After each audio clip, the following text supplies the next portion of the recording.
everyone! Welcome to day 9 of the Advent calendar. Today is December the 9th. Firstly today, I have with me my cup of tea. I thought there is a shelf here for tea and I've not been using it for tea. I don't know what I've been thinking, but here we go, I've got my little cup of tea. I've also got this tiny biscuit in the shape of a butterfly. So tiny. Oh, very delicious.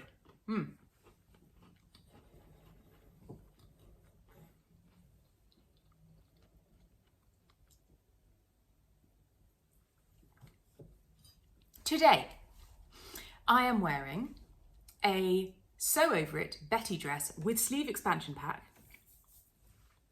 in a green broderie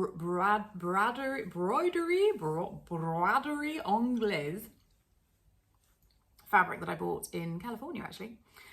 There are a couple of videos I will link to in sequence now that you will be able to go and see about those two things. So the first is the fabric video, which is where I talk about this fabric and where it came from. The second is a video in which you'll be able to see this dress in its full length. Very lovely outfit. The only thing about this pattern, which always happens to me, and I'm sure it's because I still leave too much room in the back, is that the shoulders keep slipping down, which is why I'm hoiking them. Which is annoying because it's got a wide V at the back down to the zip, which is so pretty, but for some reason it's always too wide on me, and I took a good 2 inches out of the back seam around the zip and it's still too big. So I need to fix that before I actually make another one. But it's a lovely dress. Today's joke for you. Christmas themed. We're back on the Christmas themed jokes, everyone. I can tell you're pleased.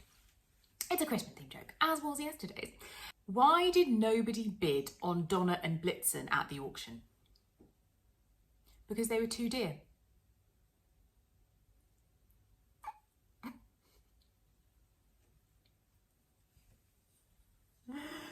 I was going to have a self-congratulatory sip of tea for that.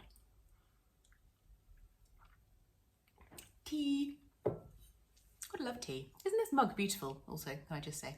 And my partner's, he loves them. Which I can understand. Tits.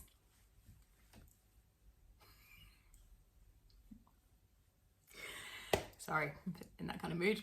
Right, so today's sewing tip, day 9 of the Advent calendar, is coming up. I hope again that you find it useful, and I will see you tomorrow for a day 10.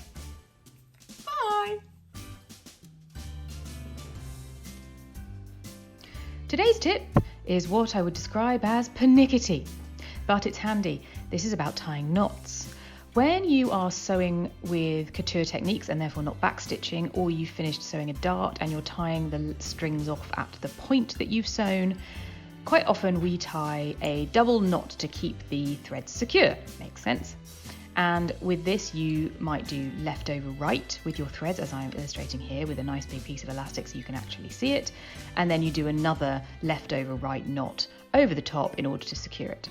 Now this, I'm reliably informed, is called a granny knot, and it's lovely, don't get me wrong, but there is a stronger version of this which is much less liable to come undone.